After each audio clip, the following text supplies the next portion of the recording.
Le canyon, c'est donc une activité qui nous permet de descendre dans un cours d'eau en désescaladant, en marchant ou bien en passant à travers les cascades avec des techniques de corde, en sautant ou en glissant dans des toboggans. On va vérifier le matos, que vous ayez bien le baudrier, le casque, la lampe parce qu'on va être de nuit, donc il faut bien voir. Elle a combien l'eau là? L'eau là, à peu près 25-26, on a mis le chauffage. Tu te moques de moi là. Elle a combien vraiment? Non, à peu près, elle doit être à 14 degrés. Oh ça va. Allez, impeccable, c'est parti. On est où? Donc là, ici, on est dans le secteur de Passy, au canyon de Rotte de Balme, avec un ruisseau qui se jette dans le ruisseau de l'Arve. Le canyon, il va durer 1h30. De nuit? Alors de nuit, on rajoute allez, une bonne demi-heure, et donc on est à 2 heures, le canyon.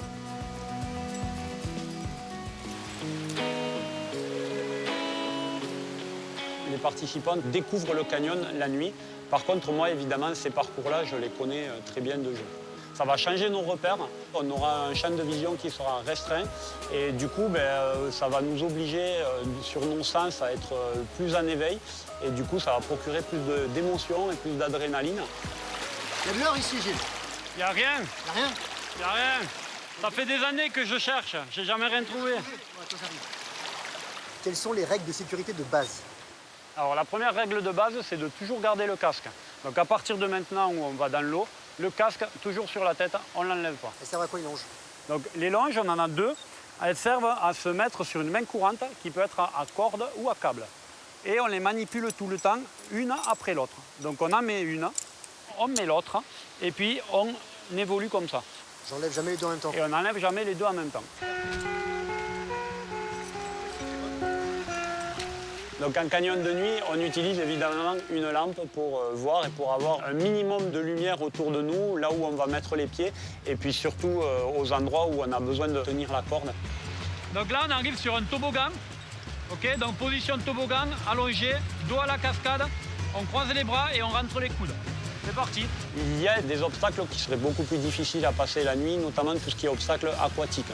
Ça peut être des passages de siphon, des passages d'étroiture ou des mouvements d'eau dans lesquels notre corps est perturbé et ça nous demande de voir l'arrivée de ces passages et ce qu'on ne voit pas la nuit. Donc ça, effectivement, on les évitera.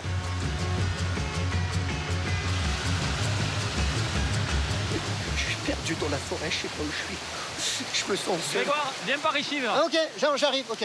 C'est une cascade. Alors encore une fois, c'est pas très compliqué, elle n'est pas très haute. Donc l'idée, c'est de descendre en rappel en ayant toujours à l'esprit de tenir la corde. Toujours tenir la corde sans jamais la lâcher.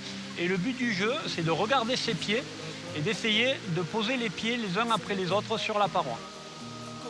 On va, dans un certain sens, au-delà de nos limites quand on fait du canyon de nuit, tout en restant dans un environnement spécifique et qui est sécurisé par un guide professionnel, bien entendu.